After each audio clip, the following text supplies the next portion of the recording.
Setelah 4 tahun saya berlatih di tebing terus, nah tahun 90 baru ada lomba. Itu tingginya sekitar 350 meter, itu seorang diri. Tahun 92 itu udah ada federasi panjat tebing. Wah, manjat itu nggak pakai tali. Pokoknya wush. Setelah kejadian Bang Norman di Aconcagua gua, kita ini saya naik. Rata-rata kalau berapa kali kejadian, yang cewek selalu ketemu dan hidup. Naik gunung itu nggak mahal, ya kan? Yang mahal itu lifestyle gunungnya. Halo, selamat datang di Retroism Plus 62. Kenangan masa lalu menambah semangat dan energi masa kini untuk menyambut masa depan. Selamat hari gini para Retrois, kembali bersama gua Pak Lur Lebong dan ditemani oleh rekan gua Exki. Dan di tengah-tengah kita ini ada narasumber yang boleh diperkenalkan siapa? Saya Bucai. Bucai, ya. Oke. Selamat datang untuk Om Bucai. Terima kasih untuk kedatangannya Om Bucai. Om Bucai, ini menarik sekali. Yang gue tahu nih Om Bucai adalah seorang adventurer. Kalau bahasa kerennya dalam bahasa Indonesianya pegiat alam bebas. Ya. Betul seperti itu, bukan petualang lagi ya. Itu ada petualang. Oke, Om Bucai, seorang adventurer. Berarti itu berkaitan dengan alam bebas kayak panjat tebing segala macam. Tapi gue sebelum ke arah situ gue mau tanya, waktu kecil itu gimana ceritanya kok bisa sampai seneng ke alam bebas waktu dari SD gitu? Jadi pertama ya pasti dulu pramuka lah ya yang terkenalnya ya. Ya pramuka karena suka camping. Itu SD ikut di ada apa dari ada masjid, terus ada pramukanya SD itu, terus masuk ke SMP ada ekstrakurikuler pramuka, ikut di situ. Yang lainnya aku nggak ikut, hanya pramuka aja ikut. Ya itu pas 86 ya ke pramuka terus ya ikut kemana lah kegiatan-kegiatannya lah ya. Itu 86 aku ikut klub pecinta alam di luar. Masih SMP tuh, umum lah klub pegiat alam bebas.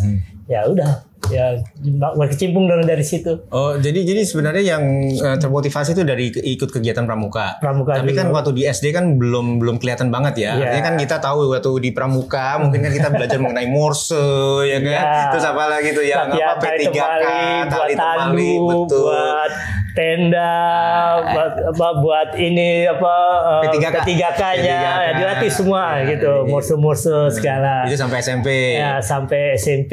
Tapi SMA udah mulai kelihatan SMP, arahnya kemana gitu ya. SMP udah mulai. Oh SMP udah mulai malah. SMP malahan. SMP udah kelas 2 saya udah ikut pecinta alam. Pegiat alam bebas. Ya, dan di dalam kegiatan pramuka itu memang ada semua di pegiat alam bebas itu. Ya kan udah dasarnya udah punya. Pasang tenda alam diajarin di pramuka.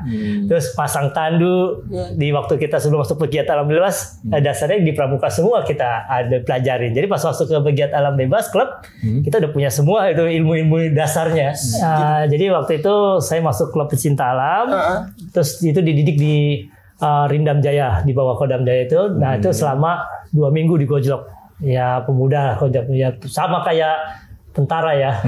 Pagi bangun lari-lari, hampir semi militer lah gitu. Halang rintang tiap pagi, terus sore halang rintang lagi. Ya pokoknya hampir dilatih disiplin lah kayak tentara gitu. Nah terus selama 2 minggu sama dilatih tentang mendaki gunung, panjat tebing, ya seperti itu. Di sana itu. Nah, setelah 2 minggu di sana, kita harus diarahkan lagi ke Markas Komando Pasukan Katak TNI AL. Itu masih SMP itu? Iya masih SMP. Tapi karena badan saya udah gak kelihatan SMP, jadinya ya dan fisiknya nomor 1 larinya deh. Walaupun masih SMP sama teman-teman udah SMA, udah ini ya, ada udah mahasiswa ya aku ya itu. Tapi masih bisa menyaingi lah tenaga dan ininya. Tapi sorry itu kan SMP, berarti pendidikan formal Mas Bucai, Om Bucai itu gimana tuh? Atau itu di sekolah? Lagi liburan sekolah. Itu pas liburan. Biasanya pas selalu pendidikan dasar itu 3 minggu pas liburan sekolah. Selalu pas liburan sekolah. Emang dibuatnya pas liburan sekolah. Terus ya di Komando Pasukan Katak ya kita dilatih masalah laut. Ya dilatih dayung, ya dayung perahu karet, dilatih nyelam, ya dilatih survival laut. Nah di situ sama tentara Kopaska dilatih. Kopaska langsung. Iya, Kopaska langsung. Berarti komando pasukan katak kita. Kita ya digocok sama dia. Udah scuba diving itu juga dong? Iya, kita udah nyoba scuba diving juga. Itu 86 lah, tahun 86 itu udah pakai tabung, udah di markasnya dia, kita latihan di situ. Nah, terus dari situ ya selesai pendidikan, ya dilantik jadi anggota. Udah tiap minggu deh, nggak pernah di rumah. Namanya Sabtu siang jam 2 udah kabur tuh, nggak ada di rumah tuh. Tidur di tebing, udah ya, atau di sekretariat latihan pendalaman udah hampir tiap minggu udah sampai sekarang dulu itu nggak pernah di rumah. Jadi ya naik gunung, ya ini ya manjat gitu. Luar biasa ya. Itu udah SMA itu ya? Iya, jadi hampir tiap minggu lah, hampir enggak ini. Berarti 80% kehidupannya Om Bucai ini lebih banyak di luar daripada di rumah ya? Iya, hampir. Alam bebas. Kita, ya kalau dulu kan sekolah sampai jam 12. Selesai pulang langsung ganti baju, bro, langsung kabur itu. Langsung kabur ke tebing, langsung ke Gunung Gede. Ya pokoknya udah.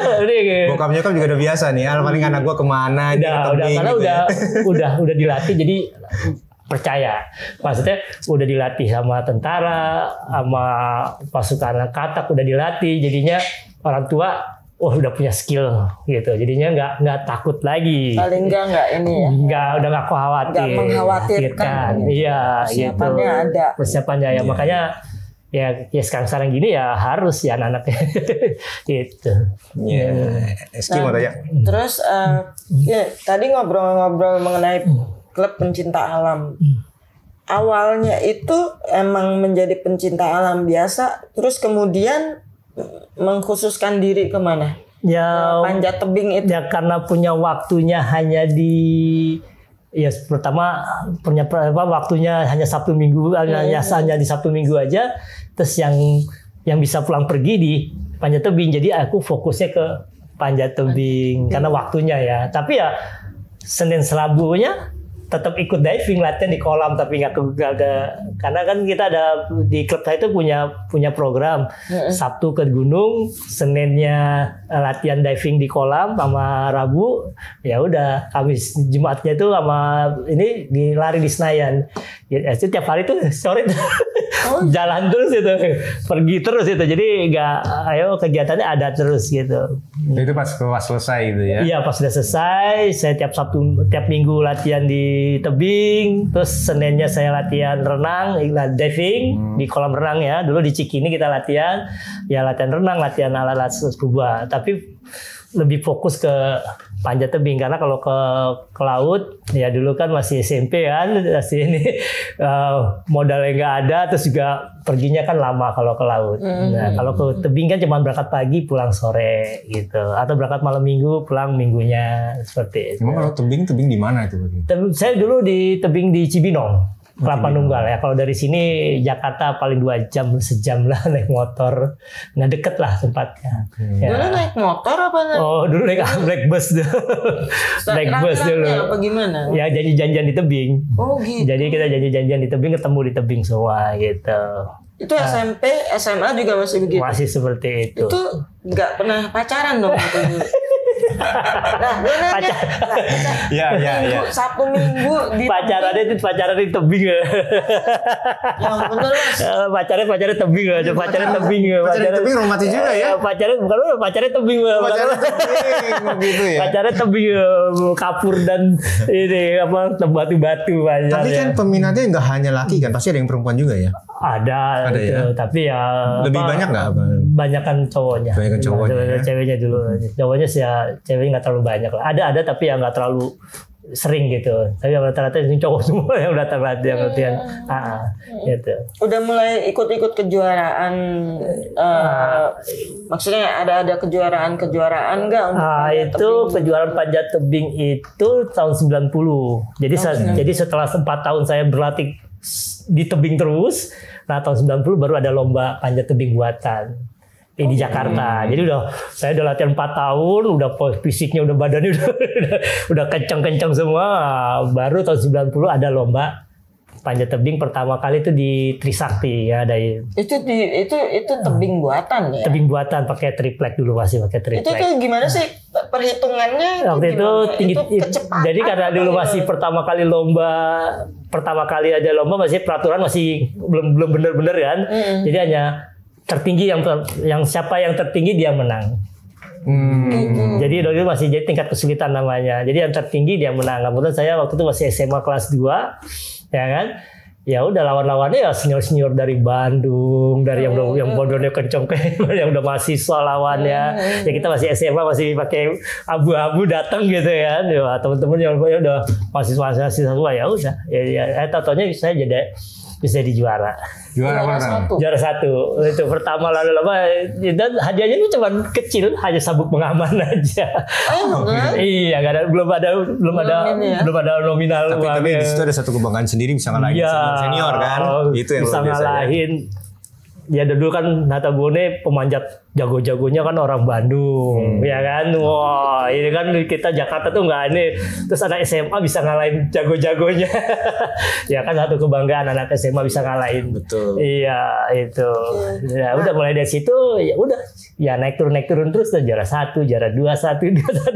Di kejuaraan yang sama itu juga? Juara panjat tebing buatan. Enggak, maksudnya itu tiap tahun memang diadain gitu. Oh, hampir tiap minggu. Oh, tiap minggu diadain. Tahun 90, 91, 92 itu hampir tiap minggu ada lomba itu. Ya di macam-macam, ada di Trisakti, di Pancasila, di kampus-kampus lah itu. Hampir tiap minggu ada lomba itu. Oh, berarti juga maksudnya Bu Cai ini juga nyari-nyari hunting untuk lomba di mana gitu ya? Pasti ada lah. Pasti gitu ya? Pasti ada ini. Jadi hampir tiap minggu ikut lomba itu. Ya udah, yang hampir ya lumayan lah, juara 1, 2, pernah juga nggak juara gitu kan. Berarti medalinya atau sabuk pengamannya udah banyak dong di rumah. Banyak kalau udah ininya, pialanya udah banyak gitu. Tapi bukan hanya sekedar sabuk pengaman tadi kan? Piala udah gede-gede. Udah piala gede-gede. Udah banyak, inilah lumayan ini. Hampir semua lomba diikutin, saya ikutin waktu SMA. Aku pengen nanya Mas Budi, gue pengen nanya, kalau panjat tebing waktu itu kan tebingnya buatan ya. Tapi panjat tebing tuh ada yang alam. Di alam tuh. Saya juga di alam. Jadi tetap latihannya di alam. Ya, tetap latihan tiap minggu, tetap di alam. Kalau misalnya nggak ada lomba, saya tetap ke alam tetap. Nah, itu karena tetap. Jadi buat di alam itu saya buat buat lomba panjat tebing di buatan. Nah, jadi walaupun kita ada, karena kan tahun 90 cuma satu wall climbing di Indonesia, hanya di Menpora doang, nggak ada lagi. Oh gitu. Tapi nggak pernah ada perlombaan yang langsung di alamnya. Belum ada. Belum ada. Sampai sekarang belum ada. Sempat mau buat tapi ya nggak jadi. Walaupun juga sebenarnya ada di luar juga ada gitu. Ya tapi ya nggak terlalu populer. Populer yang pakai itu ya. Iya, kalau di alam hanya untuk adventure-nya aja, untuk ini doang. Tetap kalau alam juga, saya juga tahun 90 juga masih SMA, itu saya mecahin rekor Indonesia. Iya, mecahin rekor Indonesia. Saya manjat tebing Parang, itu tingginya sekitar 350 meter, itu seorang diri. Jadi sendiri. Kalau manjat tebing beneran, manjat tebing kalau ini biasanya kan berdua, berempat, bertiga gitu kan. Yang masang, terus ada yang bersihin, ada yang masang, ada yang bersihin. Nah ini enggak, saya masang, turun lagi, naik lagi, pasang lagi selama 8 hari 7 malam. Hah? 8 hari 7 malam? Iya, jadi tebingnya itu 350 meter, saya pagi naik, tidur. Naik lagi pagi cuma dapat 20 meter, tidur lagi, ya tergantung jalurnya. Itu SMA kelas naik-naikan kelas 3. Nah, jadi ya termuda, ya kita juga sebenarnya bukan mau memecahkan rekor, sebenarnya iseng aja gitu. Udah sering ke tebing Parang nih, apa yang aneh ya gitu ya. Pertamanya nggak mau lihat, nggak tahu. Pas sudah buat, saya nulis di media-media kan, saya nulis, terus ada wawancara juga, banyak teman-teman adventure yang jadi wartawan, ya nulis ya. Rupanya saya orang pertama Indonesia yang manjat tebing benar tinggi ya solo climbing, solo artificial climbing ya. Ya Keren. jadi jalurnya namanya aku udah buat jalur namanya walet hitam. Jalurnya. Ini tadi gue denger lu ngomong masalah nulis ya. Padahal lu kan pemanjat tebing. Iya. Ini nulis pasti ada bakat tertentu dari mana atau ada sekolah tertentu dari mana nih? Iya. Nulis. Ya pertama ya namanya biasanya zaman SMA saya udah nulis kan. Maksudnya pulang turun gunung, nulis, taruh di high. Dulu kan masih ada high ya kan. Dapat tulisan buat naik gunung lagi. Oke. Iya. Berarti dibayar. Dapat dibayar. Jadi ya lumayan. Terus di majalah dulu ada majalah tabloid Pramuka ya kan. Ada kan tabloid Pramuka. Dulu nulis di tabloid Pramuka lumayan dapat duit ya dikumpulin buat naik gunung lagi. jadi sebelum kuliah ya udah main ke high, ngobrol, nulis gimana sih cara sih kan gitu dan terus kuliah di mana? Ya, kuliah di jurnalistik di ISIP. Nah, ini makanya ketahuan yang ternyata akhirnya dia nulis bisa juga. Nah, jadi bakat yang terpendam ada yang ditulis, kalian manjat tebing ya. Iya, jadi ya rata-rata hampir semua teman-teman yang suka mendaki gunung pasti suka nulis lah ya, kan pengalaman dia. Oh gitu. Iya, Tapi kalau seorang adventurer itu biasanya emang bawa buku catatan ya? Iya. Kayak logbook gitu, nyata. Selalu. Kita selalu dari kita waktu masuk pecinta alam udah diajarkan untuk membuat laporan. Setiap ada kegiatan kita naik gunung, kita buat laporan cara membawa, terus dilatih buat laporannya seperti apa, desa di mana, ini di mana. Ya sama kayak jadi itu dasar kayak dasar jurnalistik kan. Terus nanti sudah gitu selesai kita buat laporan ke organisasi kan ya saya kan terlatih jadi dikit-dikit. Coba bawa contohnya logbooknya Mas Budi zaman dulu. Ya kan logbooknya kalau sekarang pakai logbook selam. Sekarang nggak punya logbook naik gunung, nggak ada, logbook selam punya. Iya, logbook kerja ketinggian ada sekarang. Kalau naik gunung enggak. Nah, terus masuk kuliah. Iya. Terus ngapain aja nih kuliah?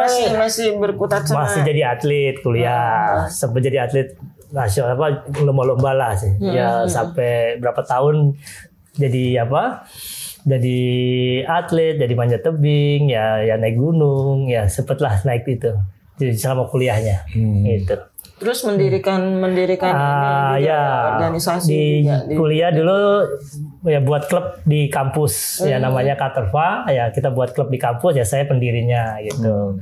Ya karena lihat banyak teman-teman yang seangkatan saya atau di bawah di atas ini, ayo buat klub dong, kita nggak punya nih, ya udah maka saya jadi motornya gitu. Terus dulu diizinin itu bikin klub itu harus ada izin dari kampus atau gimana? Ya pasti izin dari kampus ya, kebetulan dengan background saya yang ya udah kemana-mana ya kan, udah naik gunung, udah ke Jayawijaya, udah kemana-mana, jadi kampus percaya pendirinya emang di situ. Ya jadinya mudah mendirikannya, nggak sulit gitu. Lebih sering di kampus apa lebih sering di kayaknya lebih sering di tebing di kampus absen dah ngabur lanjut gitu absen. Jadi karena waktu kuliah berapa kali lomba juga di luar negeri kan, di Cina, di Singapura, di Prancis. Jadi fokusnya tahun depan ada lomba nih, 6 bulan lagi ada lomba nih di sini di Singapura. Semangat latihan. Jadinya mempersiapkan itu ya nggak segampang atlet itu, nggak sebulan gitu, nggak. Saya tuh mencapai tuh 5 bulan persiapannya itu nggak udah gabung, maksudnya gabung sebagai atlet nasional atau gimana? Udah ada tahun berapa? Tahun 90 tahun 92 itu udah ada federasi panjat tebing. Nah, tapi belum di bawah KONI. Tapi udah ada federasinya, udah ada ininya, udah pengurusnya udah ada. Terus dari berbagai negara tadi yang disebut, yang paling berkesan tuh kejuaraan di mana? Ya, yang pasti juara aja tuh Singapura 93 94 saya juara 2 kali gitu. Bisa mempertahankan gelar gitu kan. Kalau di Prancis kita nggak terlalu, ya di Cina ya peringkatnya jauh, peringkat 7 kejuaraan Asia. Nah, yang di Singapura saya bisa 2 kali juara. Nah, kalau di Singapura kejuaraan apa? Asia Oceania. Jadi Oceania. Jadi Asia dan Australia dan New Zealand. Jadi lawannya. Tapi kalau yang di Cina yang gagal itu yang Asia aja. Lawannya Korea, Jepang, Filipina, Thailand, lawannya itu aja. Berat Mas kalau yang Korea yang berat dulu. Oh, iya. Jadi lawan saya itu zaman saya jadi atlet, lawan saya itu Jepang dan Korea lawannya beratnya. Ya kalau sekarang kan udah mulai banyak. Kalau dulu cuma Jepang, Korea, Indonesia itu 3 yang Indonesia jadi top 3 ya berarti? Iya, di Asia itu. Di Asia dulu. Okay. Jadi Jepang, Korea, Indonesia itu. Kita putih ya. Iya dulu. Terus sekarang udah mulai Singapura dan nyusul gitu. Wah, sayang. Ya, tapi tetap Indonesia tetap nomor 1. Apa sih Mas ininya kelebihannya mereka karena postur tubuh atau karena kelebihannya ya karena dia lebih ilmu panjat tebingnya, kalau ilmu keluarganya bagus gitu aja. Tentang olahraga panjat tebingnya dia lebih maju ilmunya. Oh, gitu. Ya, kalau saya kan nggak pakai pelatih waktu itu, masih belajar sendiri, baca buku, latihan sendiri. Kalau dia kan udah punya pelatih, udah punya ini ada telat dari ini. Tapi juga mungkin program dari pemerintah sananya. Iya, dan kita juga belum di bawah KONI waktu itu saya berangkat. Jadi masih di bawah federasi. Jadi kita masih biaya sponsornya sponsor orang tua. Jadi belum ada sponsor federasi, kita berangkat biaya sendiri. Jadi kita biayanya lumayan loh. Ya pas ada ini ada aja yang mau biayain kita orang tua. Jadi belum ada. Kalau saya enak biaya kan pemerintah yang biayain. Kalau dulu enggak. Itu pas masuk KONI terlibat dalam olahraga panjat tebing itu tahun berapa itu? KONI ya tahun stars. Ya 99 itu udah mulai masuk. 99 ya. Dan itu udah mulai ikut kejuaraan-kejuaraan yang lebih besar lagi. Dan lebih terarah. Dan ikut juga Om Bucai. Oh, udah enggak lagi. Oh, sayang. Iya, aku berhenti 97 udah mulai mikirin kuliah lagi. Udah. Mikirin kuliah lagi. Orang tua mau jadi pemain, mau jadi S1 nih. Oh ya S1 aja deh. Jadi udah kelamaan itu. Udah. Gitu. Pernah ngalamin cedera ya Mas? Iya, dulu 3 bulan 4 bulan pertama kali ikut panjat tebing, ya saya jatuh 15 meter. Karena nggak pakai tali, panjatnya nekat gara-gara nonton film. Jadi malamnya itu nonton filmnya Patrick Etlinger di Prancis nggak pakai tali kan. Wah keren nih, panjat di minggu pagi kita datang kan, wah panjat itu nggak pakai tali, soalnya 15 meter. Ya udah, dengkul saya ya cedera, untung badan nggak apa-apa, cuman dengkulnya kan jatuhnya ke semak-semak gitu ya. Ya dengkulnya udah ya 3 bulan lebih lah, 4 bulan. Ke sekolah naik beca, dulu masih naik beca. Ya jadi tiap hari begitu kan. Ya setelah 4 bulan udah bisa lari lagi, langsung kabur lagi ke tebing lagi. Ya kan, ya sempet sih dikejar sama orang tua, maksudnya sama ibu ya, rombongan bapak ya. Maksudnya ngapain gitu ya, udah jatuh kemarin ya tapi ya tetap ya nyuri-nyuri inilah. Nyuri-nyuri ini. Nah, ngomong-ngomong tentang yang Mas itu idolain tuh yang panjat tebing tanpa tali pengaman. Mas Budi juga sampai begitu, sampai ke level yang itu. Udah tebingnya itu 15 meter, tebing vertikal ya. Udah bolak-balik, udah sering nggak pakai tali gitu ya, turun belakang naik gitu. Lagi siang aja. Tapi serem nggak sih? Itu kan ya nama juga masih muda, masih semangat latihan, nggak ada serem-seremnya.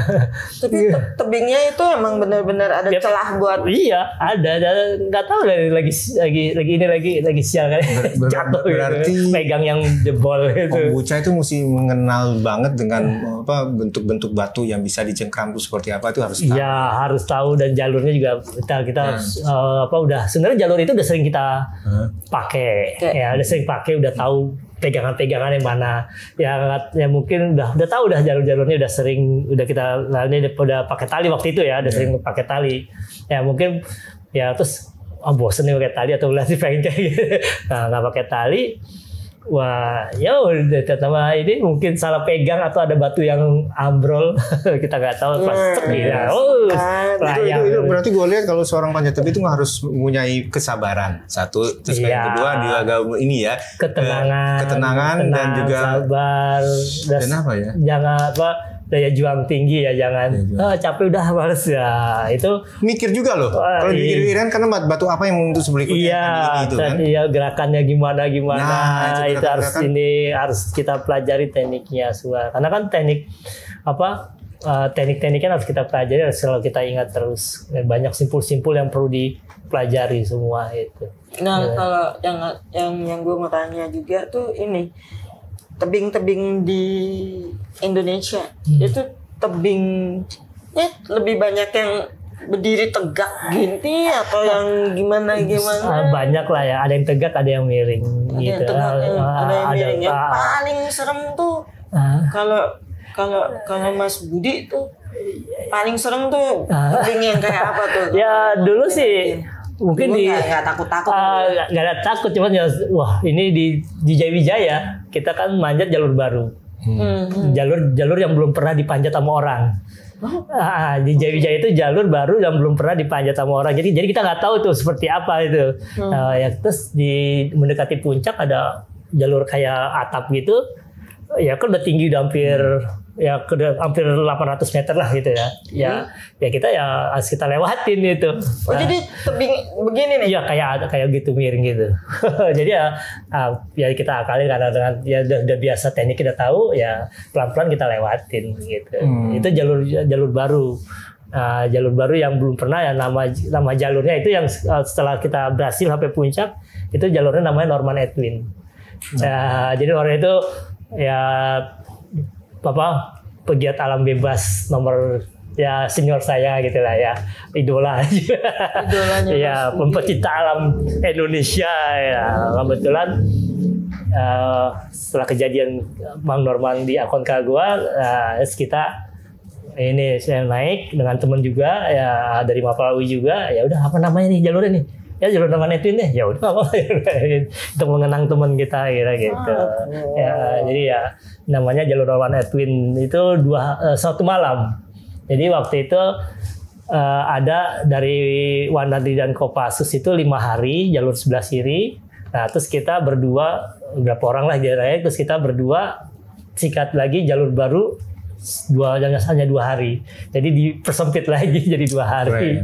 Itu ya coba berdua tapi ya udah ini ya lebih ya itu rekor juga tuh. Jadi ya lumayan 2 rekor saya punya di dunia adventure ya kan ya, solo climbing sama buat jalur di Kartens gitu. Jadi mau nanya tadi. Jadi mau nanya. Mulai nanya. Mas Bucai tadi kan beberapa kali disebut jalur baru, terus memberi nama, ya kan? Itu untuk record itu di siapa yang megang itu? Maksudnya bisa tahu ini jalurnya Norman Edwin yang dijalani oleh ABC.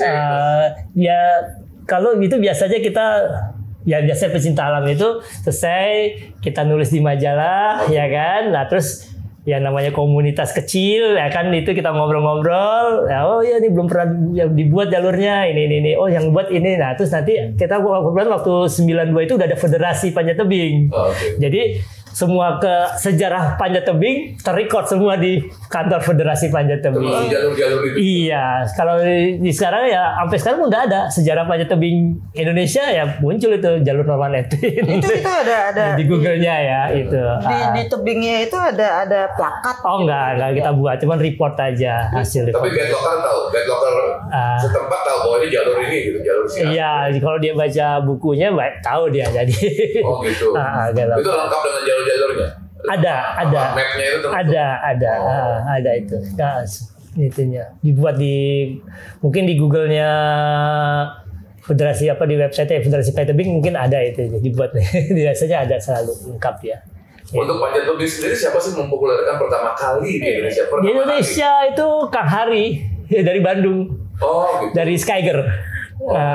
Jadi mempopulernya dari Skyger, Kang Hari itu yang mempopulerkan pertama panjat tebing. Masih ada. sekarang? Masih ada orangnya. Mas sekarang Panjat Tebing kan prestasi kan. Oh iya, dulu ini dedengkotnya Panjat Tebing Indonesia ya Kang Hari. masih aktif juga ngumpul-ngumpul di Panjat Tebing. Ajak dong ngobrol di sini. Boleh, tinggal kontak deh pasti datang. Kang Hari.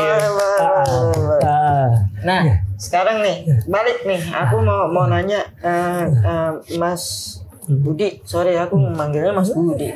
Buca itu mengenai ini ya, mengenai pencinta alam.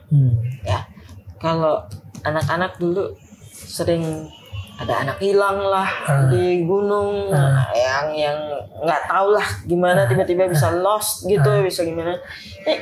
Gue mau tahu, benar nggak sih kalau kita mau naik gunung? Itu kita mesti kayak ada unggah-ungguhnya, minta izin gitu sama yang gunung angker lah, yang ini. Kalau naik gunung ya karena sering baca cerita-cerita ya udah gitu kan. Apa ya? Benar nggak kayak gitu kita harus harus ya ada juga yang benar, ada yang juga, tapi kalau saya sih percaya aja. Kalaupun saya misalnya mau naik gunung terus ada penduduk lokal situ bilang, Pak mau naik gunung ini harus ada saji-saji, ya kan? Ya kita turutin, percaya aja. Kalau misalnya ya udah silakan naik langsung, ya naikin aja langsung gitu. Jadi nggak ada ini. Tetap harus ini ya, hormati budaya lokalnya. Iya, ikuti adat istiadat situ, namanya kita bertamu. Itu namanya bertamu ya harus ikutin. Kalau nggak ada ya tinggal assalamualaikum, ya udah jalan. Nah kalau misalnya nih, kayak misalnya ada anak gunung hilang gitu, terus ada yang bilang lagi disembunyiin sama anak gue, tuh benar nggak sih? Ya belum ketemu aja kali, jadi bilang itu kan sardukun. Sarkun ya biasa lah, kalau orang hilang biasanya selalu ada dukun-dukun yang main lah. Ya pasti dukun, udah sih nanti ketemu ya, belum ketemu orang kita masih nyari-nyari ya kan.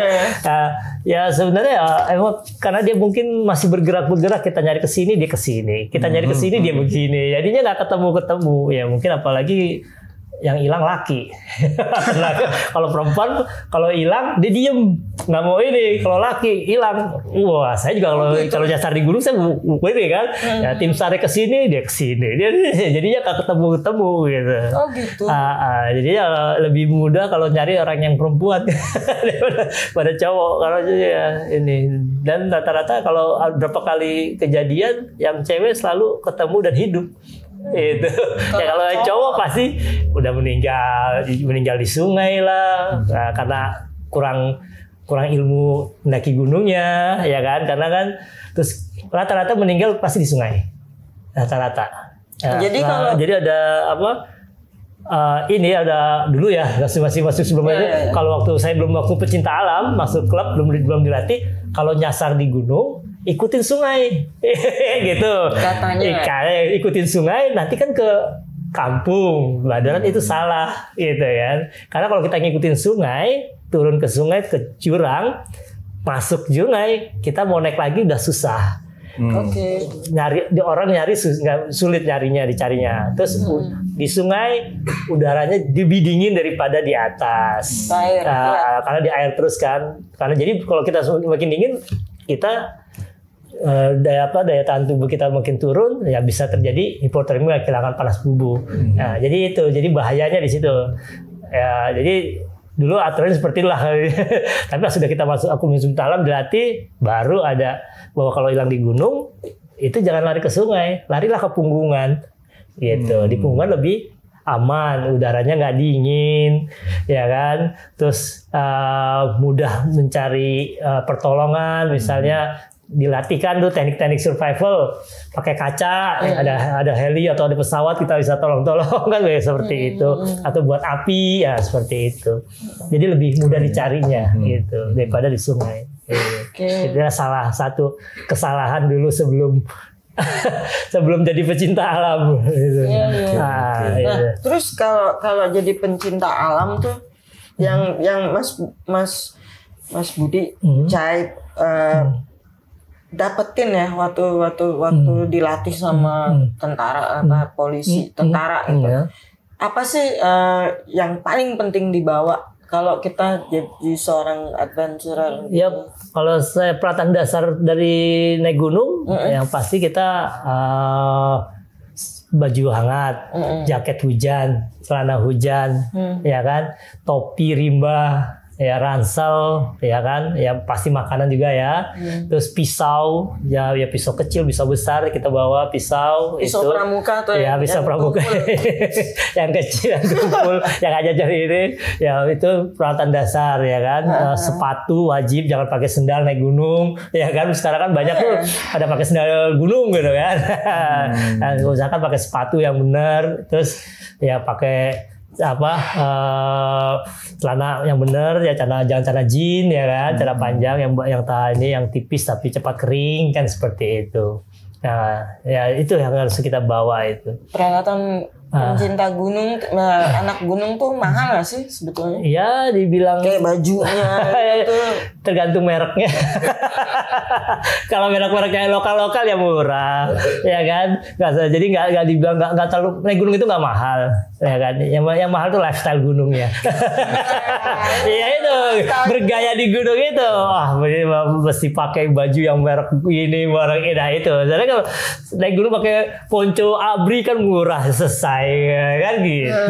Ada yang seperti itu yang mesti pakai merek ini. Oh ya, itu kan banyak lah itu. Masih nggak apa-apa itu kan itu ya kalau mampu. Kalau aku ya pakai ponco abri udah selesai, murah meriah ya kan, nggak terlalu yang mahal-mahal kan, kayak gitu. Ya nggak, ini ransel ya ransel biasa aja. Kayak gitu. Gitu ya. Oke, Pak Lut. Oke, tadi kan sempat yang dari awal-awal nih, balik ke belakang ya, sempat dilatih sama Kopaska, Komando Pasukan Batak. Berarti itu kan udah mengarah ke masalah search and rescue juga ya. Nah, yang gue mungkin agak sedikit ini ya kan, tadinya kan Om Bucai itu kan pendaki panjat tebing. Iya. Bisa beralih sampai ke search and rescue tuh gimana tuh? Sebenarnya kalau SAR itu, gabung ke SAR itu kan relawan saya. Oh, relawan. Jadi bukannya tim intinya, jadi relawan. Ya, jadi relawan yang pertama ya, saya bergabung di SAR ya karena saya punya kemampuan, ya kan, ya kemampuan untuk hidup di alam, kemampuan membaca peta, ya kan, mempunyai peralatan yang memadai sesuai dengan tim SAR. Kita punya semuanya. Ya, makanya saya berani bergabung gitu. Ya, bergabung dengan karena udah memenuhi kriterianya itu. Iya, jadi kriteria itu ya itu yang bergabung ke SAR. Ya walaupun SAR gunung, misalnya kemarin di Gunung Salak, saya di SAR gabung ke SAR yang pencarian Sukhoi. Ya saya bergabung di situ. Saya bawa tuh peralatannya, bawa tali. Ini Sukhoi yang waktu itu kecelakaan di Bandung itu ya? Ya di Gunung Salak, Bogor. Gunung Salak Bogor ya. Iya, yang punya kapal Rusia. Aku ikut SAR-nya. Aku ikut SAR. Itu hari kedua langsung gabung. Langsung naik ke atas, kita lengkap bawa semua, bawa tali, bawa ini lengkap. Kita pokoknya tim saya itu nggak menyusahkan SAR-nya, bawa makanan sendiri, bawa peralatan sendiri, jadi lengkap semuanya. Jadi sampai di sana kita udah siap tempur gitu, dengan peralatan yang sudah kita siapkan gitu. Jadi tidak menyusahkan tim SAR-nya. Kalau bisa kita kalau bergabung ke SAR ya jangan repotin tim SAR ya. Butuh makanan ngambil ini ya. Kalau bisa dari Jakarta udah bawa makanan sendiri, jadi langsung gabung di atas. Itu ya saya hampir seminggu lebih lah di puncak Gunung Salak ya, bantu-bantu turun ke bawah, ngambilin sisa-sisa dari itu. Banyak mengalami kendala nggak tapi waktu di sini? Ya kendalanya medannya ini terjal. Medannya terjal. Tapi kalau udah dipasangin tali, jadi lebih sedikit mudah. Jadi kita turun pakai tali. Yang mudah waktu itu saya diperintahkan sama komandan SAR yang di gunung di puncak untuk menemani tim SAR-nya dari Rusia. Ya, jadi tim Rusia tuh datang kan, nah terus Bu tolong ditemenin supaya dia ini, ya udah saya temenin selama hampir 10 hari lah tuh, saya temenin dia nyari-nyari gitu.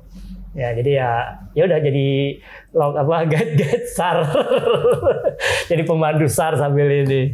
Jadi karena kan dia perlu dipandu kan, karena kan dia ini ya ada yang bisa bahasa Inggris, ada yang nggak bisa bahasa Inggris kan campur.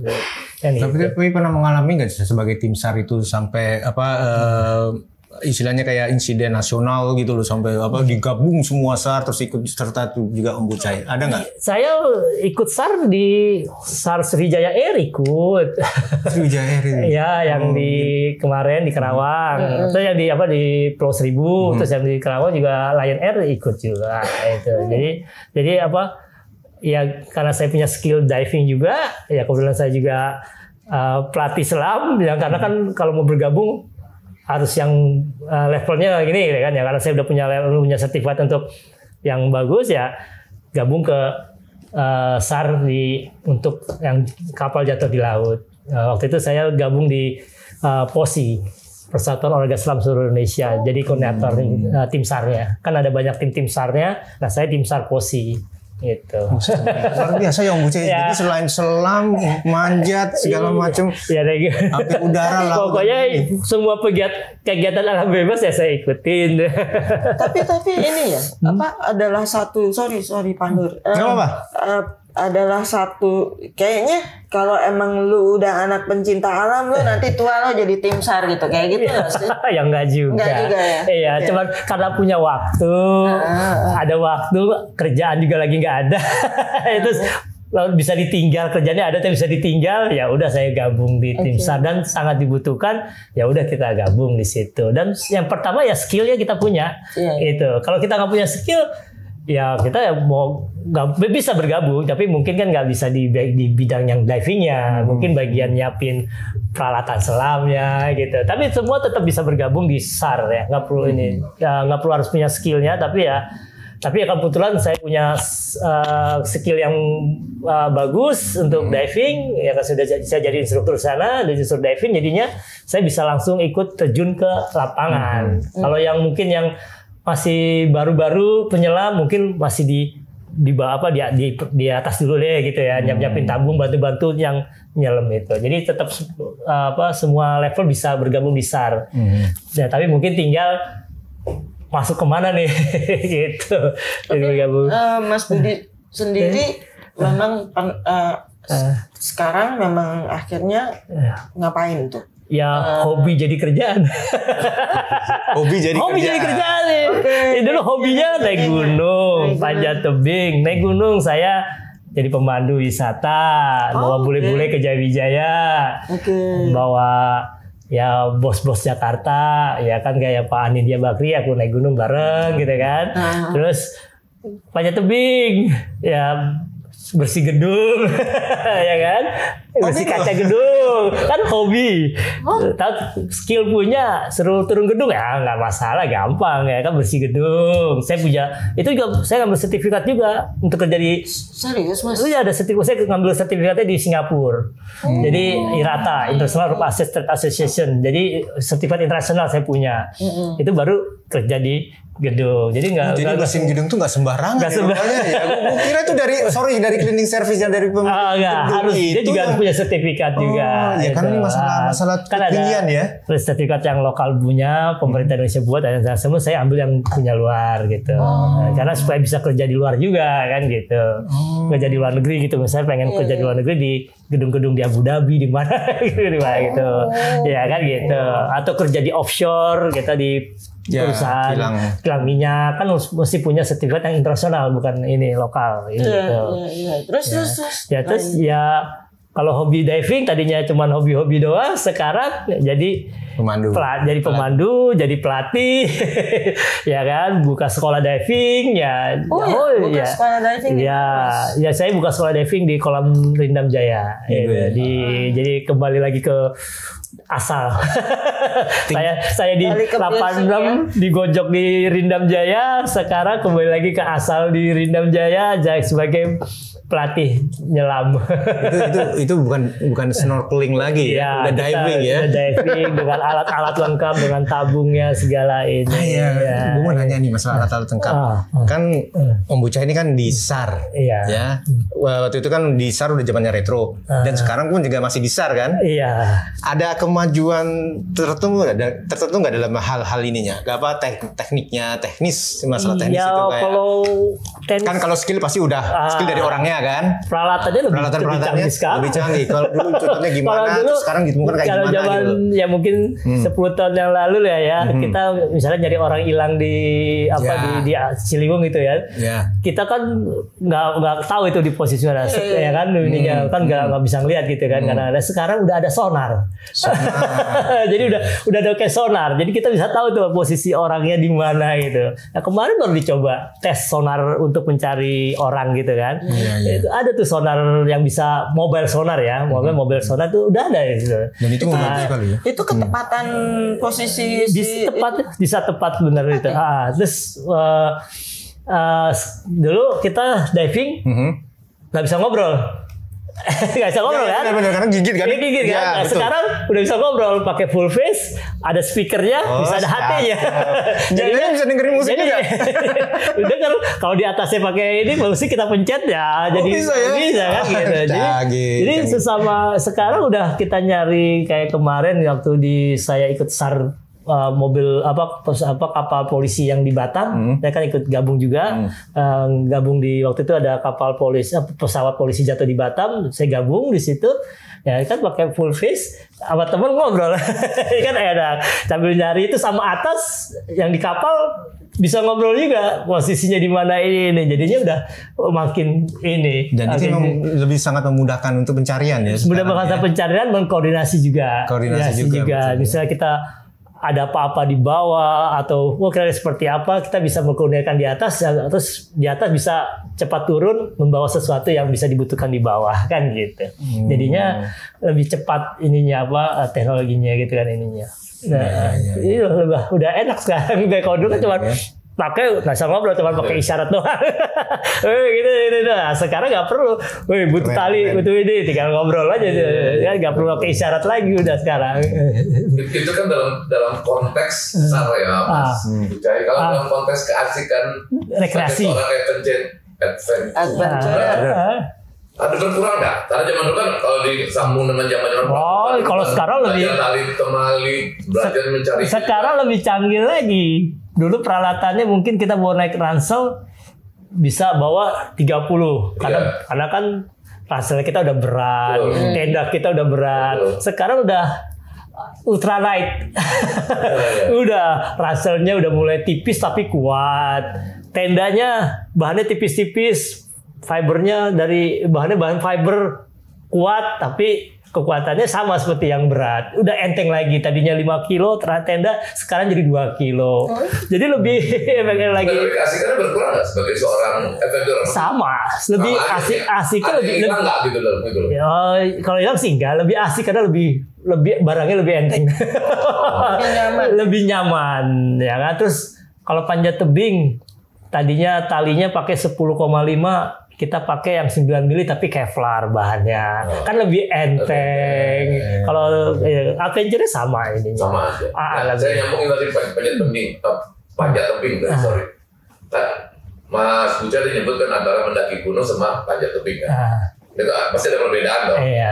Ya kita yang muda-muda kayak saya lah sempat ngalamin naik gunung walaupun matiran lah. Itu ada keasikan sendiri kan di naik gunung. Mau nyanyi kayak apa kayak rame-rame. Nah saya nggak nemu tuh keasikan di naik panjat tebing itu apa? Selain kejar prestasi ya? Iya. Kalau saya mulai dari adventure. Jadi bukan kompetisi dulu.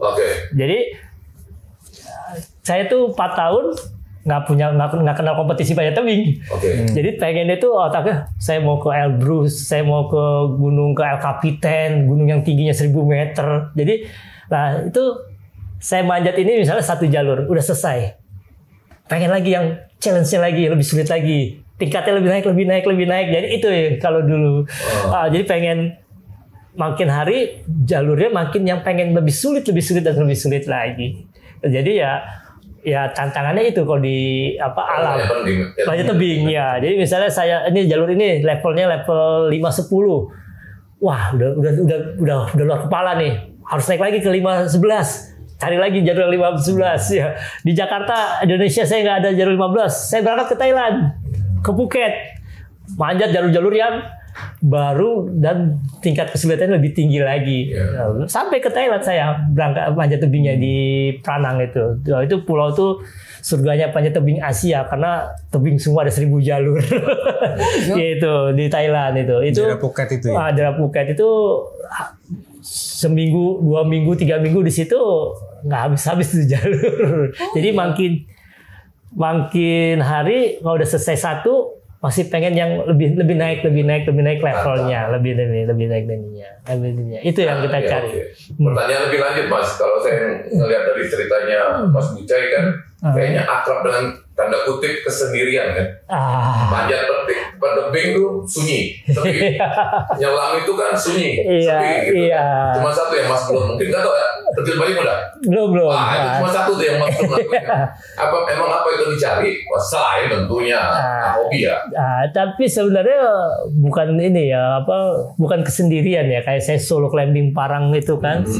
Itu ya pertama ya santai enak gitu sendiri, manjat sendiri, melalui sendiri gitu, menikmati ini kesendirian ya. Kesendiriannya tuh tekniknya, ininya, kesabarannya, terus melewati tantangan itu yang jadi kalau udah ini tantangan susah banget nih, tapi kalau udah bisa cek lewat, wah itu udah kebanggaan dalam hati. Jadi kalau di tebing itu nggak bisa kalau panjat tebing lomba kan ada ininya nilai price-nya.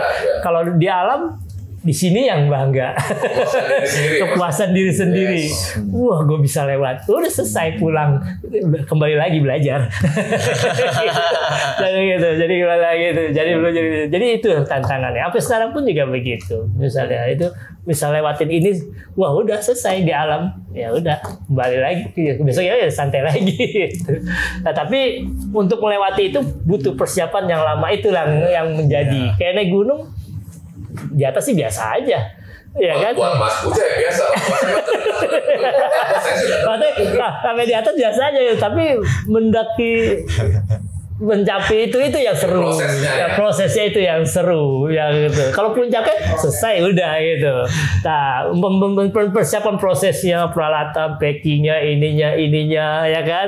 Nah itu yang orang mungkin yang seninya di situ lah ya itunya. Sama saya tertarik tuh yang 8 hari 7 hari 7 malam. Hari 7 malam itu kan. Saya penasaran deh. Pada saat break Mas tuh berhenti di satu titik untuk menurut apa yang Mas lakuin sih sebetulnya? Dengerin lagu kah? Kan nggak sebentar kan? Enggak. Selain tidur pasti kan ada pengalaman. Apa yang Mas lakuin? Waktu itu saya masih SMA. Tahun 90. Iya. SMA 90, peralatan hanya peralatan panjat tebing. Nggak punya alat komunikasi. nggak punya dulu zaman dulu apa ya? Walkman ya zaman dulu ya. Walkman ya. Dulu kan pakai kaset gitu kan. Belum punya ya kan dulu. Ya belum punya lah kayak gitu-gitu ya. Nggak kepikiran juga gitu kan. Ya. Jadi kita manjat jam kita buka tenda, ya udah bengong, nikmatin alam sendiri, liatin bintang-bintang.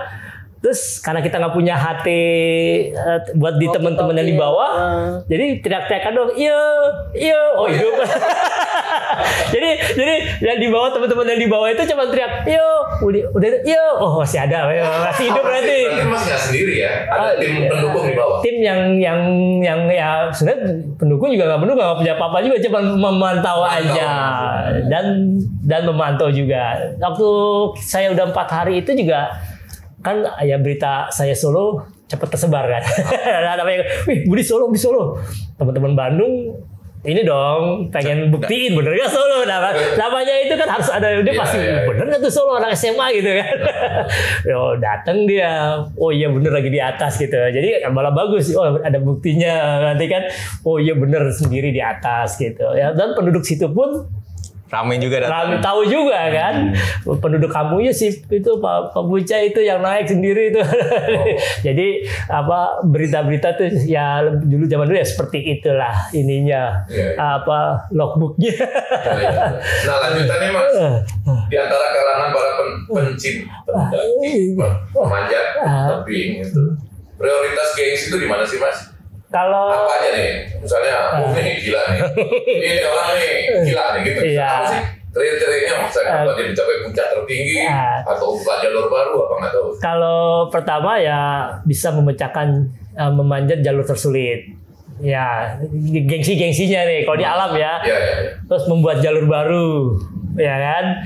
Terus lalu habis membuat jalur baru manjat tebing yang tinggi.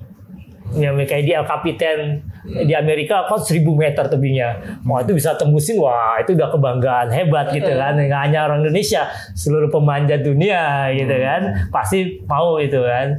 Nah terus kalau saya di adventure solo climbing sendiri ya salah satu apa ya kebanggaan itu ya yang jadi yang jadi kebanggaan orang pemanjat tebing gitu. Jadi yang dicari gitu.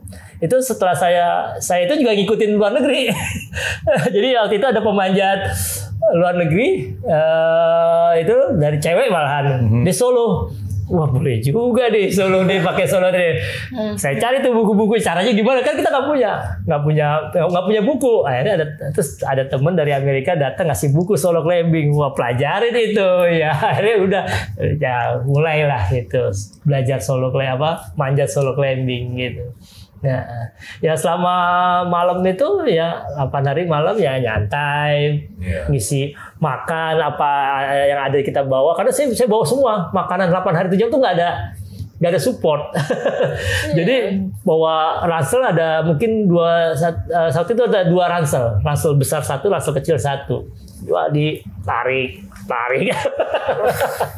Pokoknya tangan langsung bengkak. Manjat terus, panas terus gitu. Ya, tapi ya itu pulang ya, wah, se-Indonesia kaget ya. Ya karena anak SMA solo climbing, manjat sendiri gitu kan, atau masih SMA lagi ya. Oh, kalau saya sih ya sempat rame juga di dunia apa? Jadi obrolan dunia pemanjatan tuh. Jadi obrol gimana caranya tuh? Ada saya ajarin beberapa teman. Akhirnya ngikutin juga caranya kan gitu. Jadi ada ngikutin juga setelah saya. Dia manjat di Ujung Pandang waktu itu sempat. Ya, jadi manjat SMA yang sama ya? Enggak, dia udah kuliah. Oh, ini kuliah. Dia udah kuliah. Ada anak Jogja juga ikut juga seperti itu. Ya tapi kesini nggak ada lagi deh. Udah habis. Penganjat tebing. Udah habis karena? Ya mungkin nilai apa kegiatan adventure kurang kali atau mungkin anak-anak sekarang udah itu menarik itu Mas. Masalah naik gunung kan kalau anak daerah kita kan ini banget lah, booming banget kan. Anak gunung tuh salah satu idola aja selain anak basket termasuk anak-anak cari maksud saya. Nah sekarang tadi pergeseran tuh. Anak-anak malah menghindari alam Mas sekarang. Kalau didorong balik ke alam Mas sekarang ada glamping lah kayak gitu. Ada pala-pala lah, trupala ya, mapala tuh. Ya ada anak sekarang mungkin kayak kalau saya sih masih mungkin karena orang tuanya juga ya nggak mau sengsara seperti ini. Ya makanya nggak mau disusahin gitu dulu ya. Jadi harus yang dikasih yang enak tempatnya, glamping ini sebenarnya ya jadi ya bukan pergeseran dari pertama juga peralatannya juga sih tersedia di mana-mana. Dulu peralatannya ala kadar ya. Ya kan? Ya, karena ala kadarnya ya udah kita berangkat aja ya. Tapi kalau sekarang kan peralatan udah bagus semua. Terus tenda udah bagus semua jadinya kelihatannya mewah gitu ya.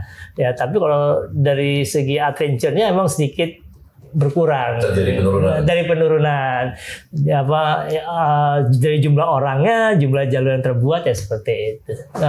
Dari ini dan sudah fasilitasnya udah bagus. di gunung-gunung. Iya, kayak gunung gede udah dibagusin. Kayak Gunung Salak udah dirapihin. Menantang ya. Jadi gak ada tantangannya udah nggak ada.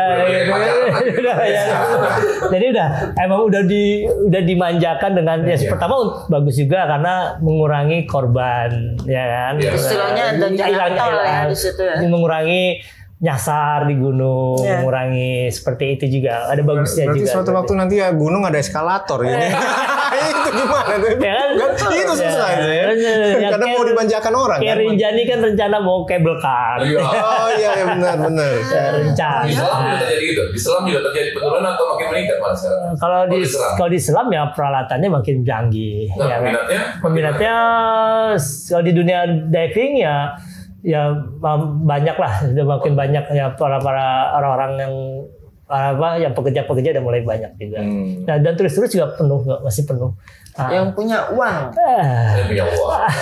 Iya. Ini satu lagi nih, anak gunung tuh nggak jauh dari musik. Pengen tahu selera musik Mas apa sih kalau naik gunung? Karena nggak jauh dari musik biasanya. Nggak goyang kalau nggak reggae.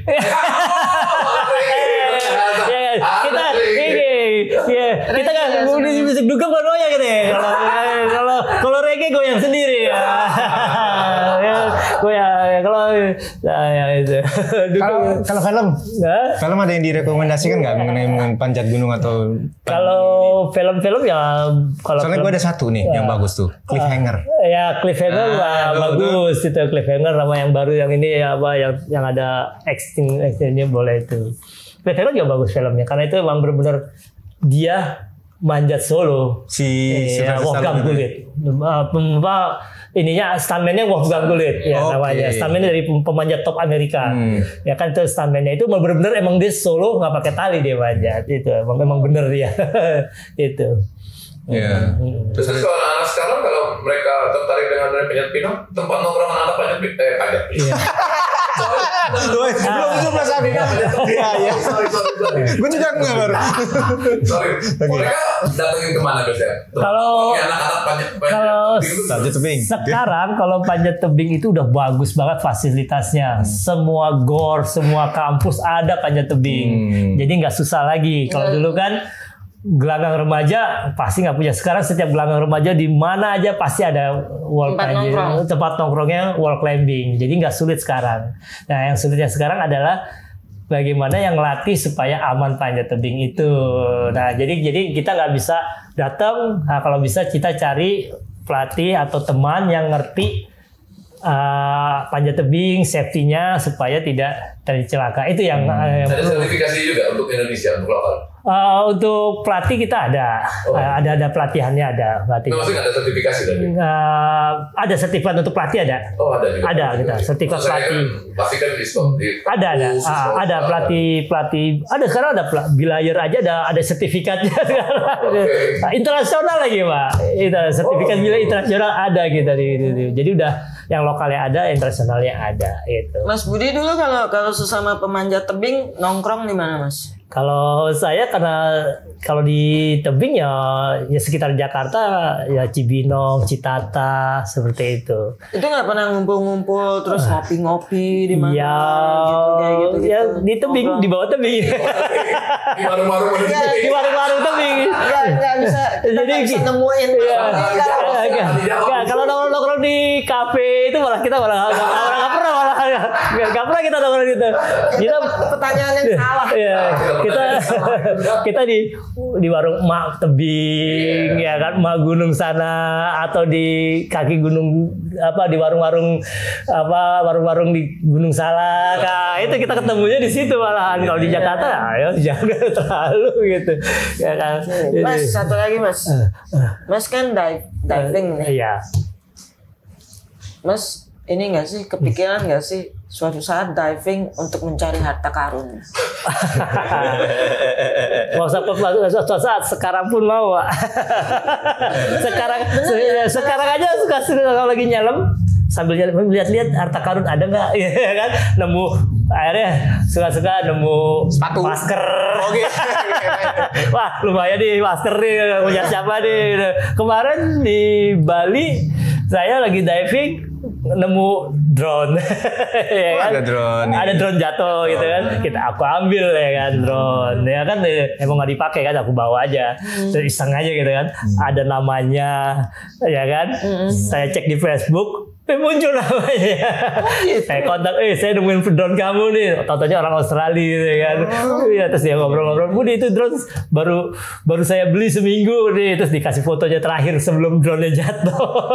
Tapi mas nggak tertutup kemungkinan kan seorang diver itu diperlukan untuk oh ya pasti mencari sesuatu harta karun. Iya pasti itu kita pasti kalau udah levelnya udah mulai tinggi, ya udah skill-skillnya bagus, terus kita tahu ada ya harta karun yang apa kita cari dan itu tidak melanggar ya kan. Om Bucai kalau ada panggilan seperti itu saya ikutan dengar ya. Oh iya. Kita dengar ya. Iya ikutan dengar. Saya juga sering diikutin. Kemarin terakhir ikut dari BRIN, Badan Riset dan Investasi Nasional. Saya diperbantukan. Jadi ada profesor dari LAPAN yaitu melakukan penelitian. Saya ikut di situ digabung. Nah, Bu Profesor itu membutuhkan diver untuk mendokumentasikan untuk di bawah laut seperti apa setelah dia lihat dari antariksa itu, dari satelit dilihat sama dia, difoto titik-titiknya ditandain. Nah, saya untuk melihat bawahnya. Jadi sangat diperbantukan juga gitu untuk diver juga gitu. Jadi ya banyak bisa jadi tim SAR, bantu untuk saintis ya kan, untuk ini profesor-profesor yang membutuhkan ya kita bantu seperti itu. Ada pesan nggak mas nih terakhir nih, pesan buat ya calon-calon pemanjat tebing, calon-calon adventurer. Ya pesan saya kalau yang mau bergabung di kegiatan alam bebas, baik panjat tebing, itu disiapkan fisik yang bagus, ya. Badan dibuat sehat, ya, selalu sehat, selalu berolahraga, ya. Jadi jangan mau naik gunung, langsung naik gunung ya. Kita mempersiapkan diri dengan olahraga dulu, mempersiapkannya, terus berlakulah hidup selalu sehat selalu ya makanya makanan sehat, tidur sehat, supaya nanti kalau kita sehat naik gunung kayak kita happy, pulang happy juga ya, dan di gunungnya juga nggak happy juga di gunungnya karena kita nggak capek, nggak lelah, nggak ini ya. Makan nggak ada pantangan kan? Makan nggak ada pantangan kan? Vegetarian apa gitu? Karena sering olahraga, alhamdulillah nggak ada tantangan ya. Makan apa aja ya. Itu kira-kira itu. Nggak ada masalah ya makanan ya. Oke. Kalau begitu, Mas, makasih ya Mas. Oke, sama-sama. Udah datang ke sini. Udah. Oke, terima kasih Om Bucai. Ya, sama-sama kasih. Wah, cengkramannya mau banget gua dicengkram nih. Terus terima kasih Pak Balun. Oke, kalau gitu Retrois, kalau memang obrolan ini santai dan menarik, jangan lupa komen, like, share, dan subscribe. Oke, kalau gitu kita tutup aja. Sampai jumpa di episode mendatang di Retroism Plus 62. Oke, terima kasih. Sampai jumpa. Oke.